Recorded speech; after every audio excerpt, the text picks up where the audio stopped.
Inside our CitrusTV studios for this edition of CUSE Countdown. Alongside Skyler, Wilkes, and AJ Myers, I'm Srikar, Rajendran. Fellas, what a day to be a Syracuse sports fan. You got women's lacrosse firing up in just about an hour, men's lacrosse at 2, both of them playing Maryland, and the nightcap, a duel in the Dome with Syracuse men's basketball and North Carolina. We'll be breaking down all these matchups, but first, starting with women's lacrosse. The season is still young for SU. Only one game played so far, a 21-9 win over UAlbany, but Nick Whaley has more on how exactly we got to this point. So not only will Nick Whaley be joining us a little bit later, but there's been a lot of change with this team as well. Obviously, no Delaney Schweitzer in net, no Emma Tyrell. So, Skyler, do you view this team as worse, better? How do you think they fare? They're absolutely worse off, Srikar and AJ. I mean, it's undoubtable. You lose Tyrell Mashesky, like you mentioned, but an underrated departure is Katie Goodale, who had a phenomenal year last year on the defensive side. Set the program record for most caused turnovers, was a first-team All-American, and they're already pretty young on the defensive side of the ball, with Coco Vanderverde and Casey Benoit, and now when you take away Bianca Chevry, you take away Katie Goodale, there is not a lot to work with on the defensive side of the ball for the Orange. No, not at all, Skyler. I've said this on record a few times. I think the window for this team to win a national championship closed. I think last 2 seasons, that was the real opportunity for this team to grab a national championship. They could do that. I think the biggest loss out of everyone is Delaney Schweitzer. She was so solid in goal for this group. She started every game last year, 140 saves. That's a really impressive mark. Well, Delaney Schweitzer, of course, you're only going to go as far as the person in net, and Schweitzer, of course, is that person. But with those losses come replacements, of course. You got to replenish what you lose. And for Syracuse, Daniela Guyette, Alexa Vogelman steps up into the midfield as a freshman. So, AJ, do you think they did a good job replenishing what they lost? I think so. They're such a good team at recruiting players, Skyler. I'm not worried about the new players they brought in, but if they want to have success this year, they're going to have to lean on those veteran players. Emma Ward, I think, is going to have a huge season if this team wants to have success. She's going to need to be a leader for this team. Last year, she led the team in assists the past 2 seasons. Olivia Adamson, another really key player for this team. She had 6 points in the opener and career highs and everything last year. So those 2 players specifically are really going to need to have big years if this team wants to make another deep run. They're really lucky that both Ward and Adamson are back, especially Ward, because she's kind of the engine that makes this team run, starting at X and really distributing the ball and can score with the best of them. Daniela Guyette, there's a lot of pressure. You're filling in really big shoes for Delaney Schweitzer, and didn't perform particularly well against UAlbany, allowed 6 goals and only made 3 saves. But you look at Alexa Vogelman, who missed all of last year with an injury, really talented freshman coming out of high school a year ago. 2 goals in the opener. Right, and she can really provide a spark to this offense. Emma Muchnick is another player that, a revenge game today against Maryland, a former Terrapin herself. So she's been a really strong performer, a preseason second-team All-American. Big expectations for SU and some of those returners as well as the new freshmen. Well, we can only say so much from the desk, but our reporter, Jake Klein, is out in Maryland, and hey, he's looking good, he's looking fresh. Jake, my question for you, we just talked about the turnover on both sides of the ball. Who do you think is the X factor for both sides, considering it may not be a name folks are familiar with? Yeah, I think you guys just said it. It's the 2 goalies. It's Daniela Guyette for Syracuse and JJ Suriano for Maryland. They're both in very similar situations, having sat behind All-American caliber players in Delaney Schweitzer on the Syracuse side, in Emily Sterling on the Maryland side, and now their successors step in after a year waiting in the wings. These teams love to play in transition. They've lost a lot in the midfield. That's how they generate a lot of their offense. So whichever goalie can generate the most transition opportunities offensively and stop the most transition opportunities defensively, their team's going to have success today. Jake, a big way to generate offense is winning the draws, and Syracuse lost one of the best of all time in Kate Mashesky, the program's all-time draws leader. So there was a bit of a mixture in the last game against UAlbany. Megan Rowe won 11 draws, Alexa Vogelman won some. Is there a definitive draw control specialist for Kayla Trainer's squad? I don't know, Skyler, and Kayla Trainer has been pretty non-committal on whether or not Megan Rode was going to see the majority of the time after that first game. Syracuse only out-controlled UAlbany 19-14 for that first game. Megan Rode did win 11 of those, but she had by far the most opportunities at the draw circle. So we don't really know, Skyler, to be honest. There's certainly no Kate Mashesky. It's going to be by committee to some degree. Whether or not Megan Rode steps up as that top player at the draw circle, I think we'll learn more certainly today. Jake, good morning to you. We talked about Olivia Adamson and Emma Ward, but what other player, maybe a new player on the offensive side, really needs to step up if Syracuse wants to get the win today? Boy, AJ, I think it's those freshmen and 3 points each for the four of them in that first game. I specifically look at Melina Cotter and Alexa Vogelman. I thought they were awesome in that first game against UAlbany, especially, like I mentioned earlier, in that transition game. That's a huge part of what Syracuse wants to do. We know the Orange are replacing so many star players from last season, and it's going to be that freshman class that has to step up if they want to recreate that production. Well, Jake, thank you so much. We hope you enjoy the rest of your experience out in College Park and the game to come. But for us, guess who's back? Back again. It's Nick Whaley, who's going to dig deeper into how exactly we got to this point.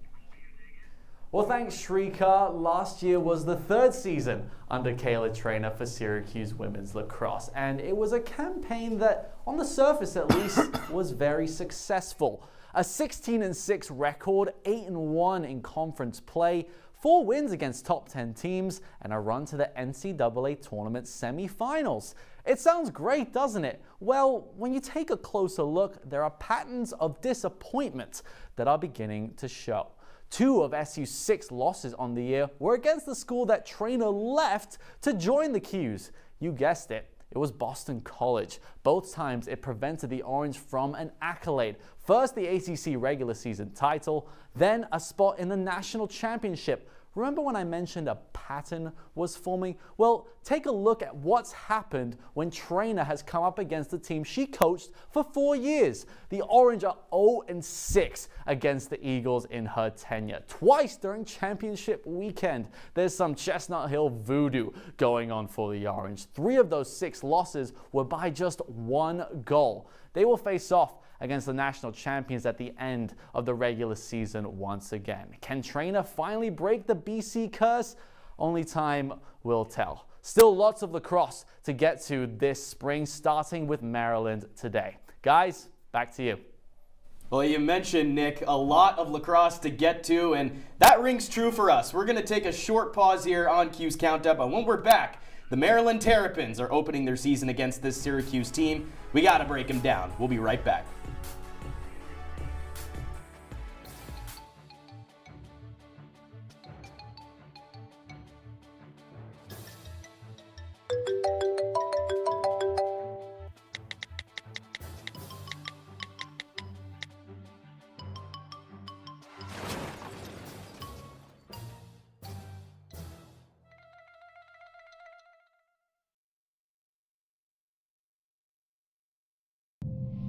You quit smoking and thought, that's that. But here's the thing about lung cancer. By the time you see the symptoms, it could be too late. But now, there's a new scan that can detect lung cancer early, when it's more curable. If you smoked, get scanned. Talk to your doctor or learn more at savedbythescan.org.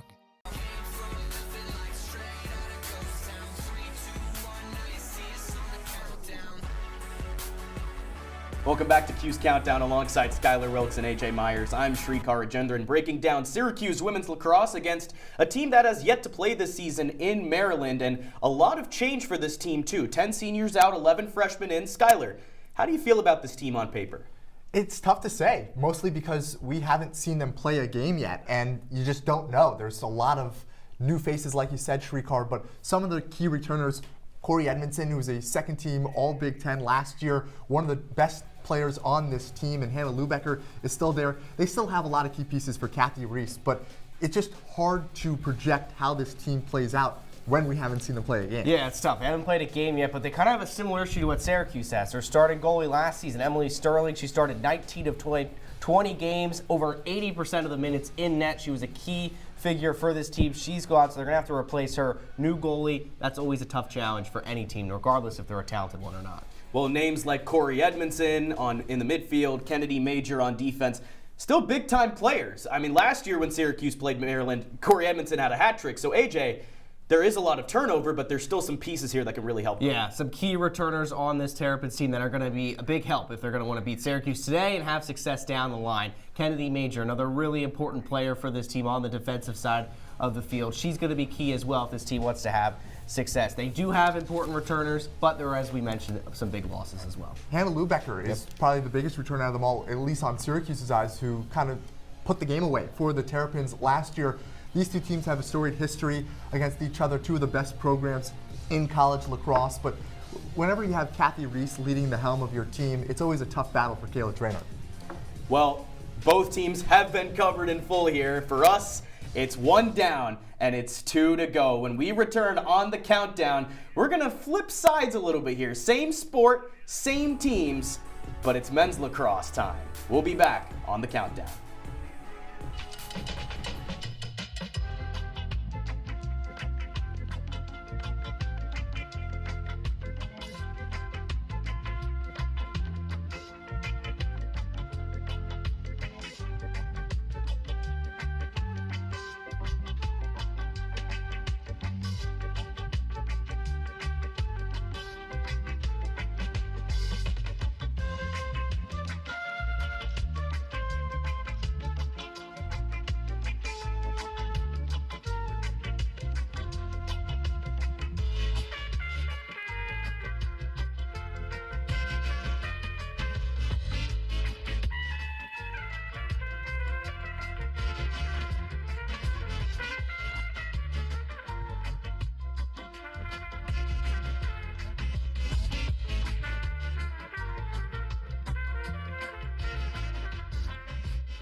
Back on CUSE Countdown alongside Skyler, Wilkes, and AJ Myers, I'm Srikar Rajendran. A whole lot of Terps, whole lot of orange on this show. Maryland getting ready to take on Syracuse men's lacrosse.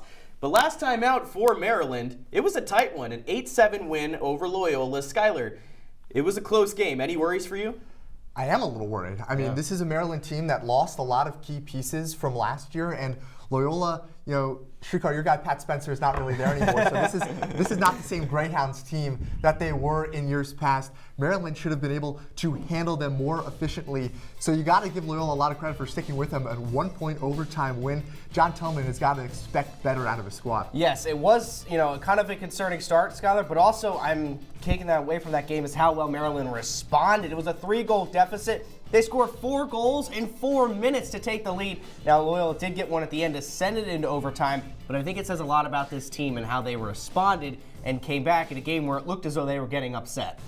Well, Pat Spencer or no Pat Spencer, this team is going to be a lot different, but one thing that has remained constant is Maryland always seems to beat Syracuse. Ever since Gary Gait was installed as head coach, it hasn't really changed much, but with new teams now, last year Syracuse did lose in overtime. AJ, I think there's some more favorable matchups this time around. I think, yes, there maybe are a little bit more favorable matchups, but it's still a really strong Terrapins team. And Syracuse, Scott, they're going to have to be on their A game if they want to win this one. Well, I think the big thing is no Ajax Zapatello. He completely shut down Joey Spallina last year. I mean, really hard for this Syracuse offense to operate. And now that he's not there anymore, Syracuse, this offense has already proved to be super potent. Maryland's got to figure out a way to play and guard Spallina without having to maybe double him, because there's just so many weapons on this offense that without Ajax Zapatello, they really don't have as many guys to guard. Yeah, I think, and going back to that game last year, it was a thriller. 7 ties in that one. A really exciting game. I think, Srikar, we're in for something similar like that. Important to note, John Tillman in his entire career with Maryland, he has won over 160 games Maryland scores more than 10 goals. So Syracuse got to hold the Terrapins to under 10 if they want to win. Well, holding them to under 10 is going to be a little bit of a challenge here because that attack is still lethal. You look at names like Eric Spanos, Matthew Keegan, Daniel Kelly. Skyler, still some juice there.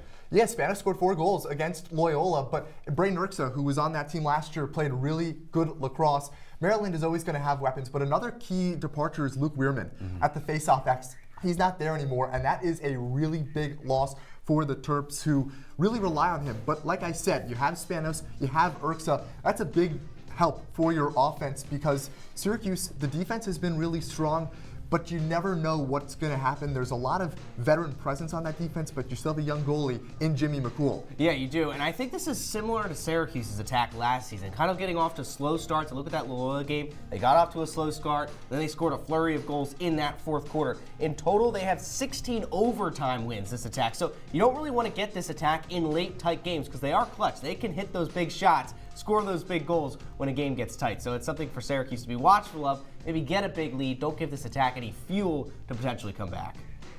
And just like how the number 44 has a ton of significance in Syracuse, it's one for Maryland that holds a lot of regard in College Park. And our Andrew Delapiana has more on the legacy of this single digit.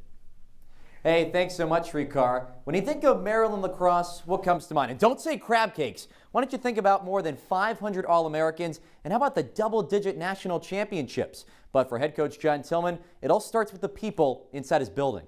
When it comes to recruiting, when it comes to what we're trying to do here, not everybody's going to be an All-American. Not everybody can have a 4.0, but you can try to be the best version of yourself.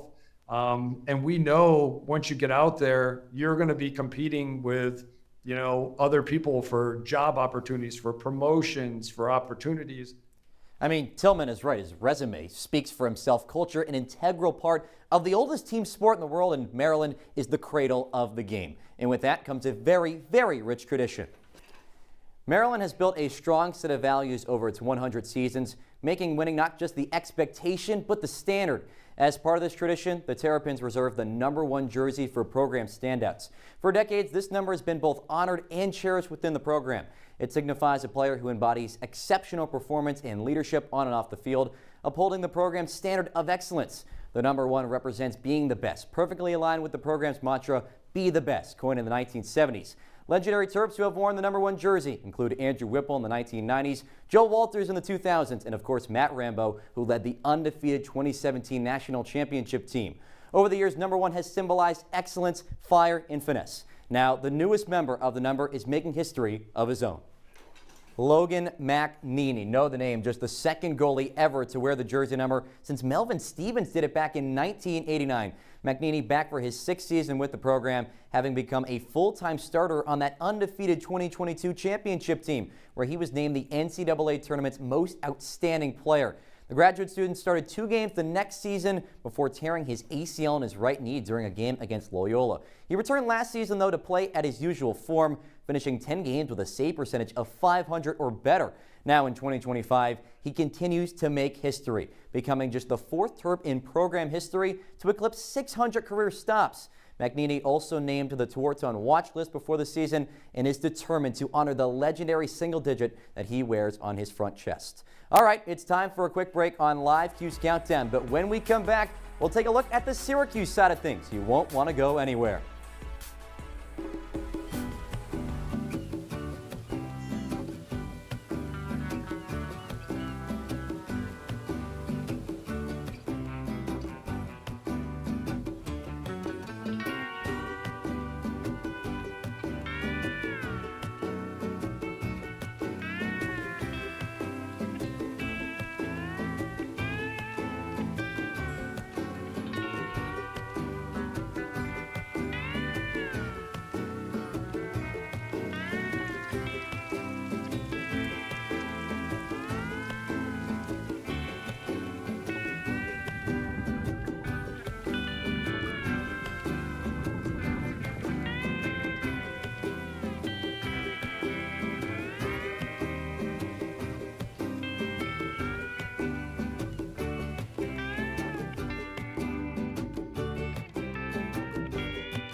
Back at ya on CUSE Countdown alongside Skyler, Wilkes, and AJ Myers. I'm Srikar Rajendran breaking down Syracuse men's lacrosse against Maryland. Now, it's time to look into SU. This team is 3-0 to start the year, with the latest win being an 18-7 win over a ranked Towson squad. Skyler, does that win give you hope at all going into this matchup, or have things still kind of been the same for you? No, I've been really impressed with the Syracuse lacrosse team. I mean, the expectations have always been high under Gary Gait, but it seems like they're reaching a whole new level. Towson, to beat them the way you did and dismantle a ranked team like that says a lot about how good this team is, how deep this team is, and just how dangerous they can really be. I've been super impressed with what I've seen from this offense, from what I've seen from this defense, really all the way around. There aren't very many weaknesses to this team. No, those first 3 games of the year for Gary Gait's group, they were supposed to be winnable games, and they did. They handled expectations against Towson. That was the toughest of the 3, and Syracuse, they built a big lead at start. Then it got close. It was 11-7 in the fourth quarter. That's still a game. 1 or 2 more goals from Towson, and then it could have been a nervy atmosphere in the Dome.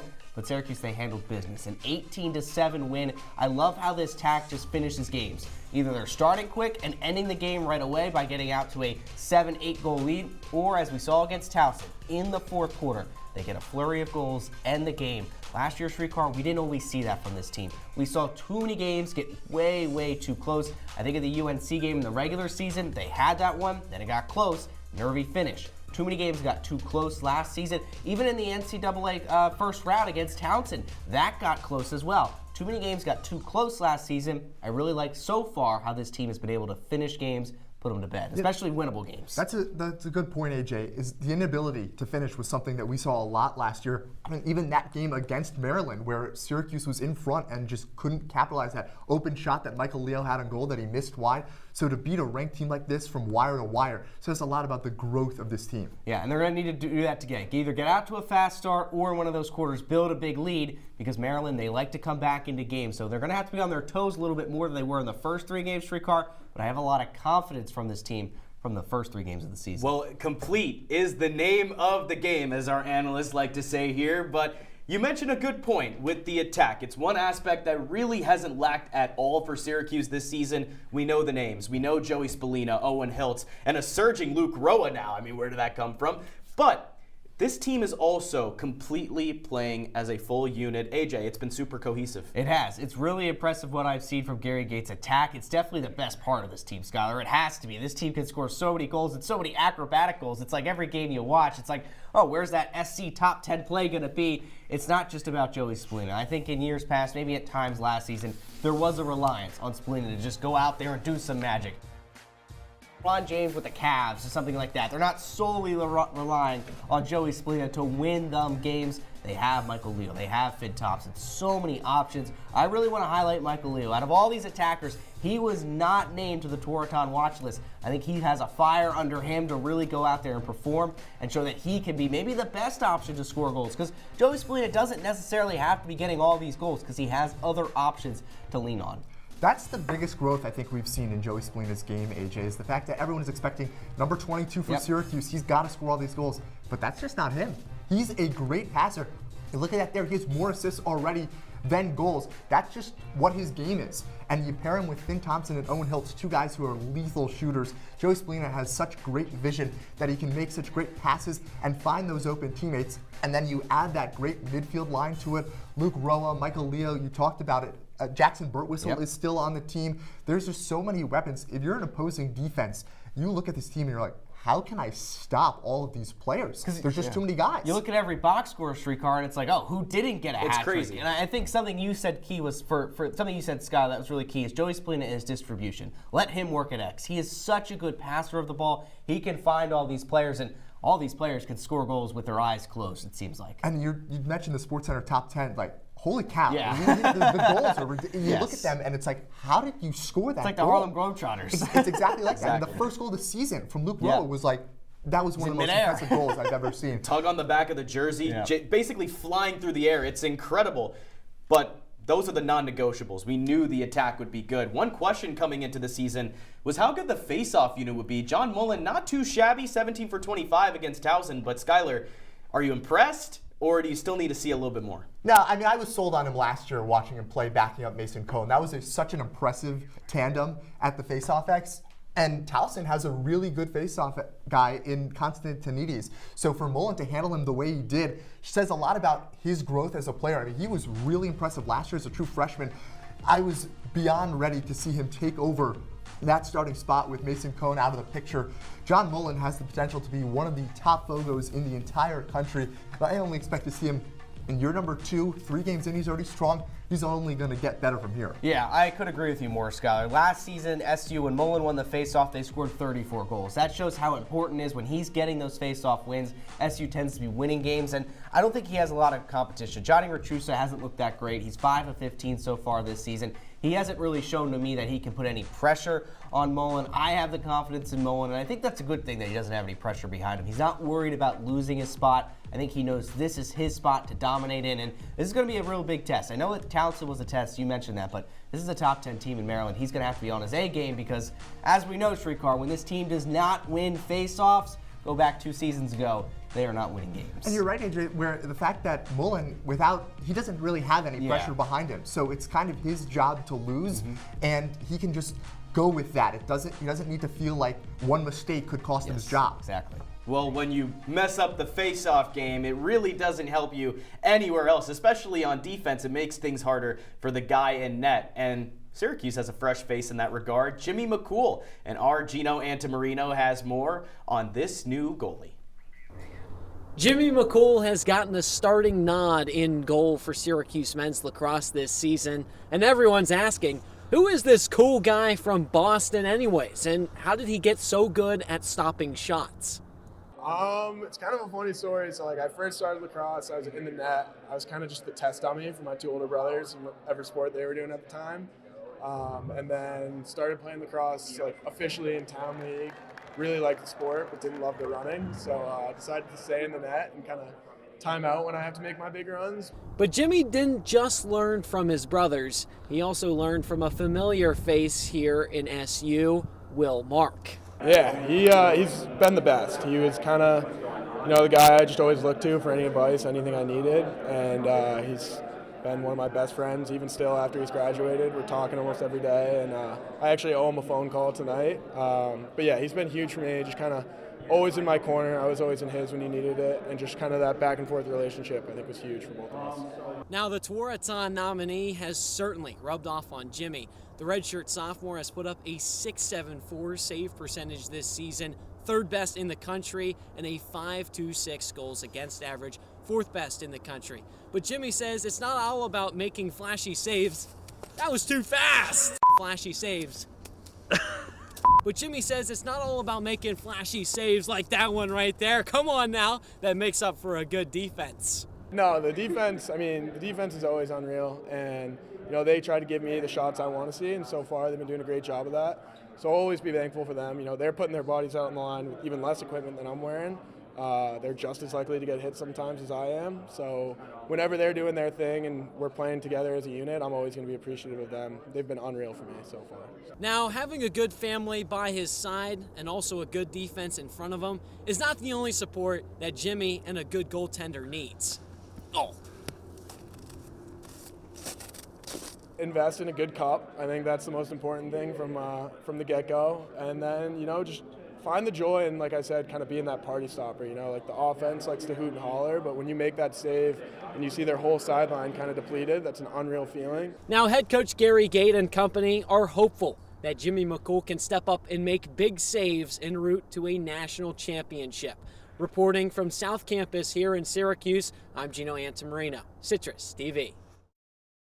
Hey, Gino, I appreciate the effort, but if it were me, I think I'm saving that on the first try. But I feel like I've been talking too much, so I'm going to summon another reporter, and it's Dan Shalom, who's out in Maryland breaking down this one. Dan, you're looking good. My question for you regards what we talked about earlier with the face-offs. Do you think John Mullen's going to find success today?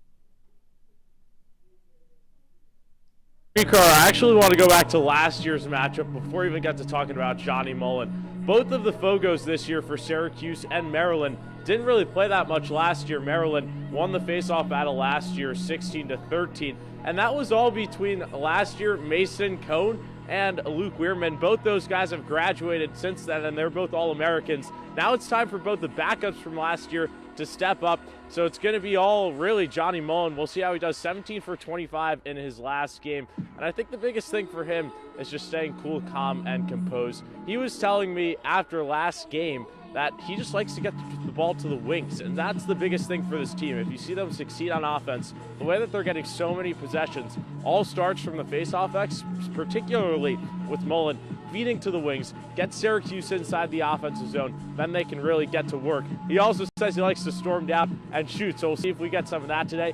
But for Syracuse, the game plan, Mullen win the draw, get it out to the wings, and see if they can get some offense there. It's going to be hard for Syracuse, no doubt, with Mullen only his, the fourth game of the season inside of the X as a starter, but so far has been strong.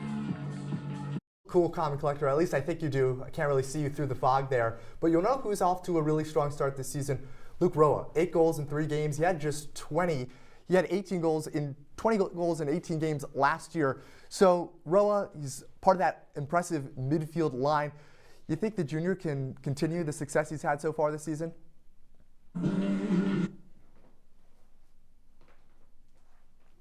So Luke Rowe is a guy that's kind of come out of the shadows for this team. Only had 21 points last season, and he's already got 8 this year. 4 in his first 2 games and 4 last game. And really, last matchup was the game where we saw Luke Rowe really show his true dominance. He was ripping shots from 20 yards out and tickling the twine. He's going to try and do the same thing here today. But Gary Gate has really preached that it's all about team chemistry for this offensive unit. The reason that Rowe is getting so many chances is simply because Spalina and Hiltz and other guys on the team are sharing the ball like they haven't been in years past. And they want Roa to be a weapon that teams don't really see. You can't go to Spalina or a different guy in the offense. Feed Roa because he has a rocket of a shot. He's not afraid to show it, and he's already on pace to break his season total from last year in just the first 8 games of this season. So Roa can really be an X factor for this team, even if you don't see it. Dan, AJ here. Gino just harped on it, but do you have any concern with Jimmy McCool, especially in a top 10 matchup today?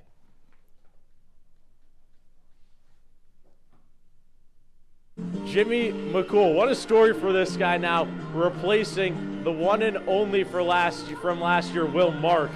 He's been so dominant for Syracuse so far this season. 9 saves in every single game, had a season high 11 against Vermont. And talking to him a couple of days ago before Syracuse traveled down here to Maryland, he said the reason that he's been so successful this year is all that training under Will Mark from last season. He still talks to him every single day. In fact, talking to him before this Maryland game this afternoon, just getting as much insight as possible. And he said really that development year under Mark, seeing what made him so effective is really what's making him so good out there on the field to start this year. And he's also talked about just how effective his defense has been as well. If you look at guys like Billy Dwan, Riley Figueres, and Michael Grace, they've done a great job at trapping these defenders, really forcing those shot clock violations all the way through. And it's made it so easy in the cage for Jimmy McCool right now. It's going to be a struggle for sure against Maryland, maybe to start out today. Syracuse first road test of the year against a top 6 opponent. It's something that McCool hasn't experienced. It's something that this defensive unit hasn't experienced. But I'll tell you this much. If someone's ready to take on the Terps, it's Jimmy McCool. Dan, thank you so much for your insight live on site. Go treat yourself to some crab cakes. But for us, though, it's hoops time. Syracuse men's basketball goes to battle against North Carolina in the Dome tonight. Time to discuss. Stay tuned.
CUSE Countdown is back alongside Skyler, Wilkes, and AJ Myers. I'm Srikar Rajendran. One more sport left on the docket for us today, and that is Syracuse men's basketball gearing up to take on North Carolina. But the last time out for this team, pretty much a nightmare. A 91-84 loss to Miami. Skyler, not a pretty sight at all. No, I think that's putting it nicely, Srikar. Miami has been one of the worst teams in the ACC, had just 5 wins coming in and picked Syracuse apart. I mean, the Orange led by at most 3 points, and that was for only a few minutes. It was basically a wire-to-wire victory for the Hurricanes, and it's completely embarrassing.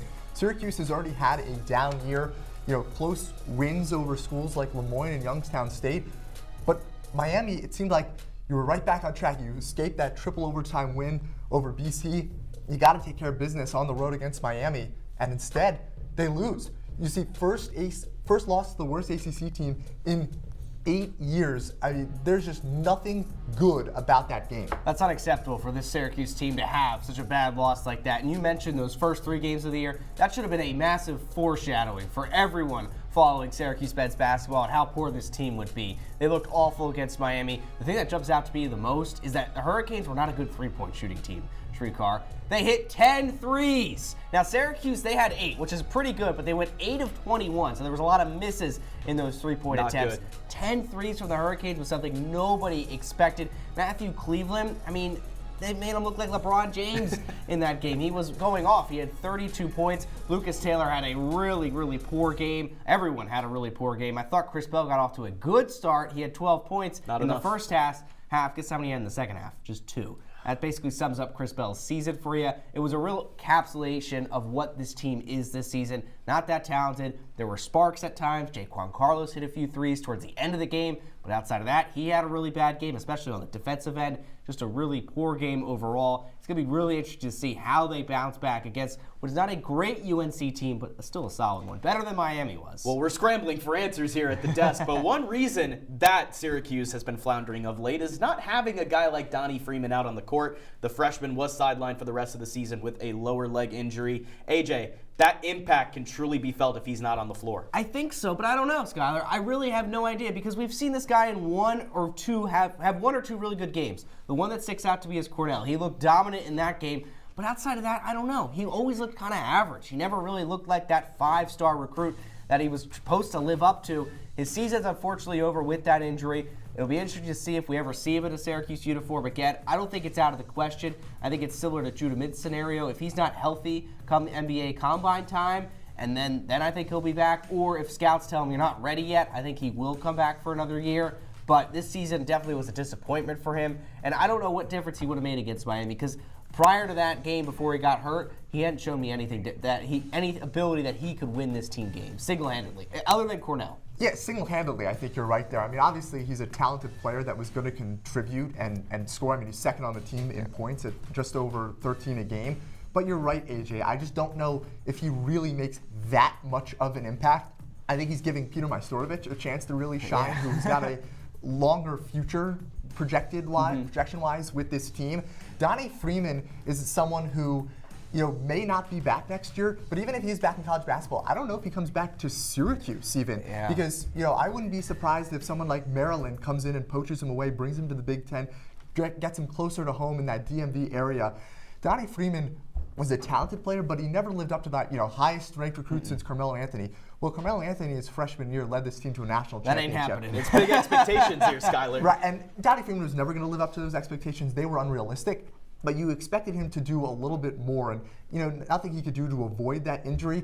But you're right. I think his overall impact on this team, this team's success wasn't driven by Donnie Freeman. No, not at all. And the talent's there. There's no doubt about it. Every time I watched him play, I thought, oh, it looks like Kevin Durant. The way he could get in the paint, step back, and get an easy 2 like that. He has the ability to be a talented player, but unfortunately, in year 1, and maybe the only year we see him in orange, did not live up to those expectations. Well, with the way the season has been for the Orange, why not fire up the age-old conversation on Adrian Autry? Because the head man has been in a lot of discourse so far. Skyler, what have your thoughts been on the job he's done?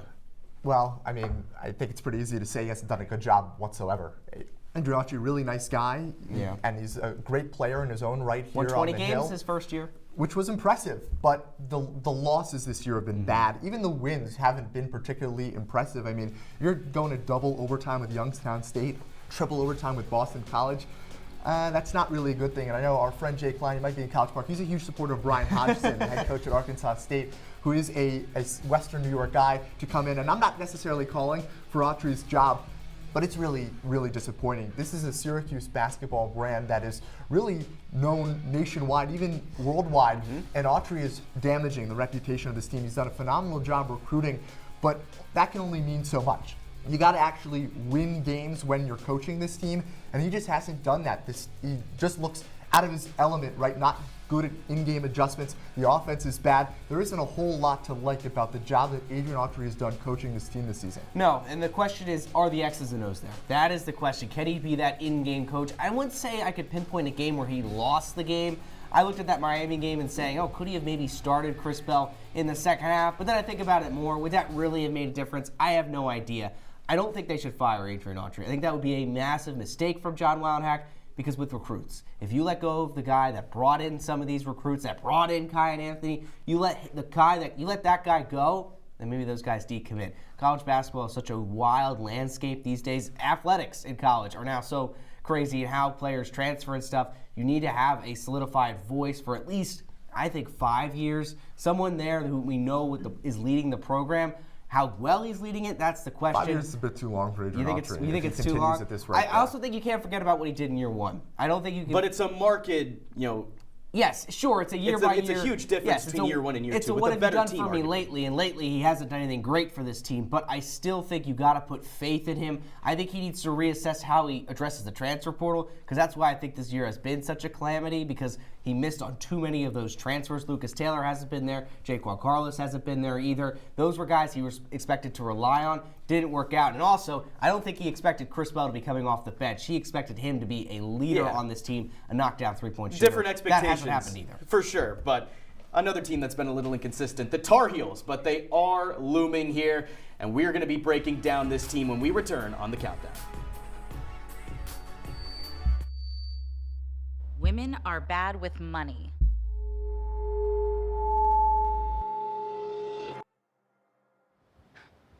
It's what the world's been saying for centuries. But now, we've got something to say. Save it. Save the old-fashioned advice, the empty excuses. It's all worthless, unlike us. To our fellow females, it is time to save ourselves by saving our money. Contributing to our futures, investing in our independence. Until we're no longer 80% more likely than men to live in poverty in retirement. So again, we say to that, save it. The falsehoods, the feelings of fault, then the funds. Learn how to save for your retirement at wesaysaveit.org.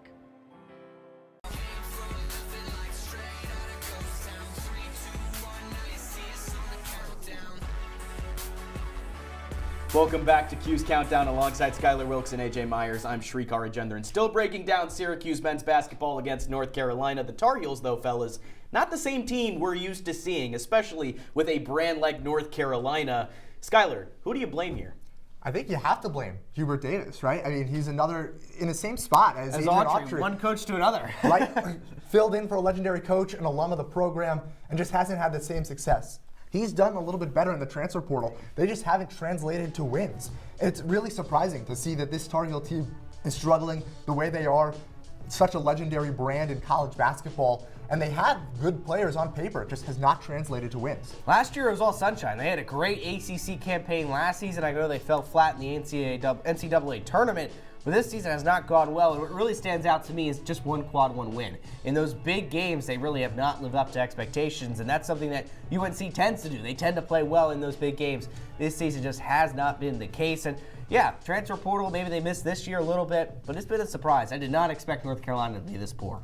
Well, one of the key cogs of this engine that is the North Carolina offense is the play of RJ Davis. He scored in double digits the past 7 games. AJ, he's always a threat. He is, and it feels like he's been on this North Carolina team forever. I feel like I've been watching him for so many years, but from a Syracuse perspective, I'm worried. Because if Matthew Cleveland could have 32 points against this Orange team, I don't know how many points RJ Davis can have. He's averaging around 17 a game. He's a sneaky guard. He could get to the paint, but he could also knock down threes, as you just saw there.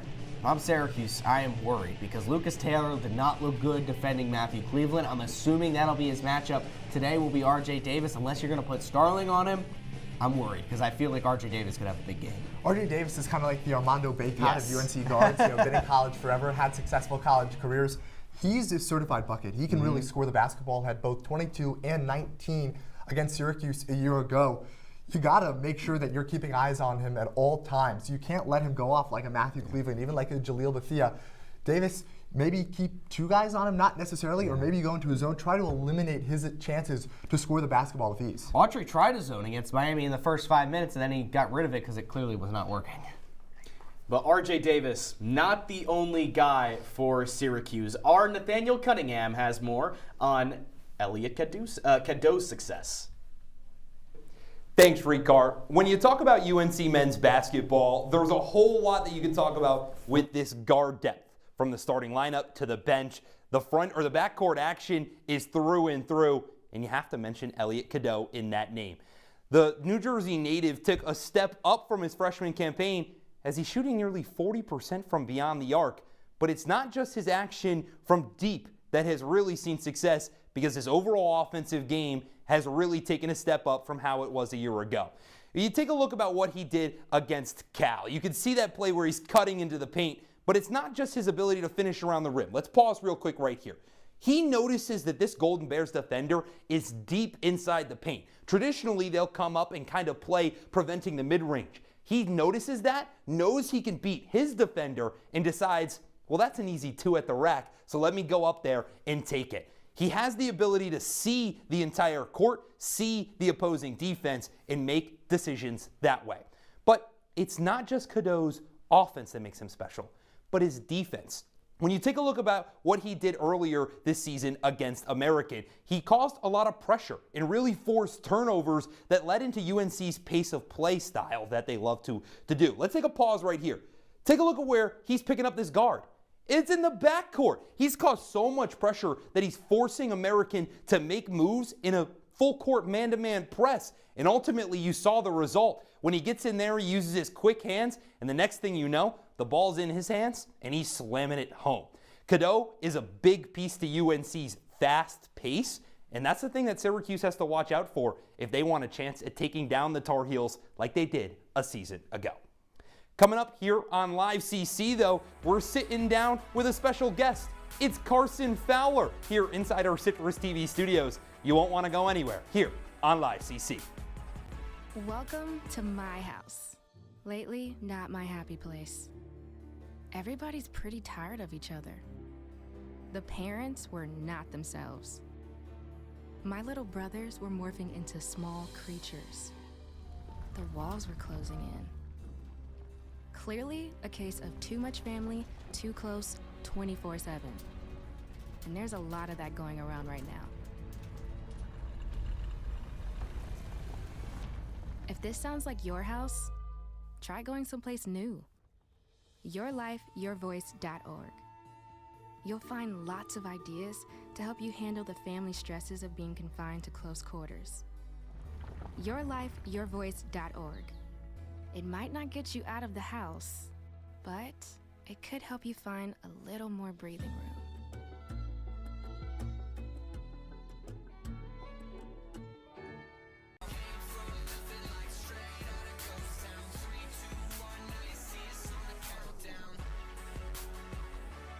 Well, it's been about 50 minutes here on CUSE Countdown, so I know you might be tired of seeing my face. Here's a fresh one, Carson Fowler, who's going to be reporting from the Dome tonight, Syracuse men's basketball against North Carolina. Carson, always a pleasure to have you on. My question for you regards Eddie Lampkin, the big guy, the physicality. Yep. Been a double-double machine this season. How is UNC going to guard him? Yeah, he had a double-double last week against Miami, and I expect a lot of double teams from North Carolina. Eddie Lampkin, given his size, strength, and ability to score around the basket, will make him a threat against North Carolina. That is very undersized this year. Their 4 leading guards, and Ian Jackson, R.J. Davis, Seth Tremble, and Elliot Cadeau are all under 6'4". Eddie Lampkin, a really good playmaker, and he's going to have to show it off against the Tar Heels because they're going to double team him in the low post, and he's going to have to look for Syracuse's shooters. Need a big game from J.J. Starling and Chris Bell at the three-point line. Another thing also, Eddie Lampkin turns the ball over a good bit, so he needs to play a really good game. And my last point, note the Tar Heels' tallest player, 6'10" center Jalen Washington.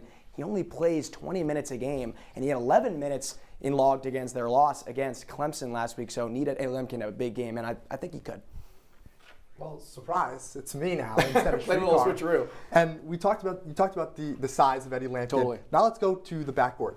R.J. Davis, we talked about him a little bit, how impressive he is as a scorer, top 10 in the ACC in points. He had 22 last year and 19 against Syracuse. So how can the Orange contain R.J. Davis? Yeah, get the ball out of his hands quickly. The guy plays really good basketball. I mean, he was the preseason ACC Player of the Year for a reason. Obviously, not playing the game to his standards. Obviously, this year, 21 points per game last year, 17 points per game this year prior. And for R.J. Davis, he's really struggled to shoot the 3-ball this year, but don't let that fool you. His last 7 games, he's shooting 45%. Another thing, he's got a Steph Curry-like release, really quick, likes to get to a spot, so don't let him.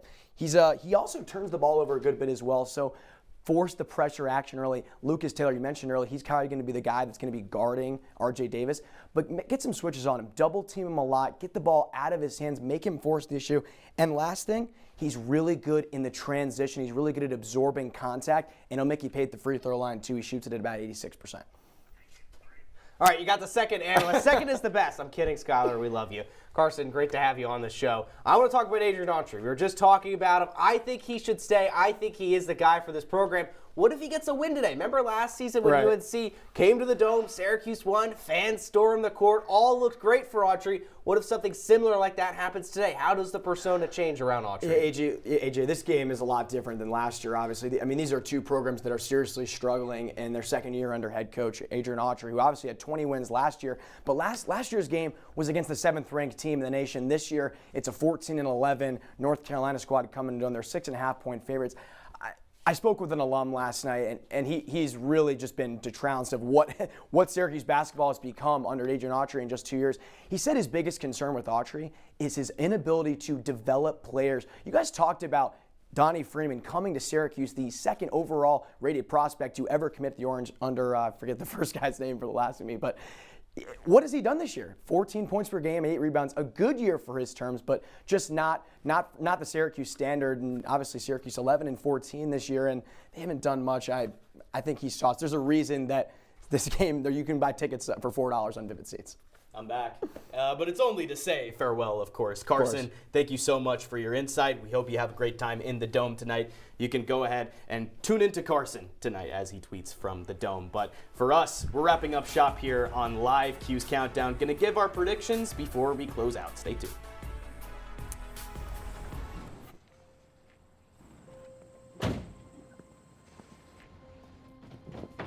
Dad, they took over my bedroom. Come on, come on. Okay, Dad. 1, 2, 3. Dad!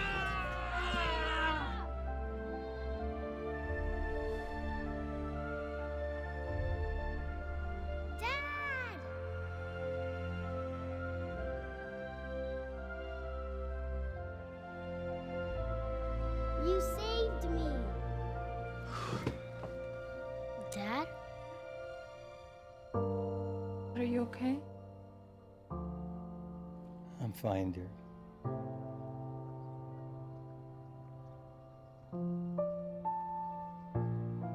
Your hero needs you now, and AARP is here to help. Find the care guides you need at aarp.org/caregiving.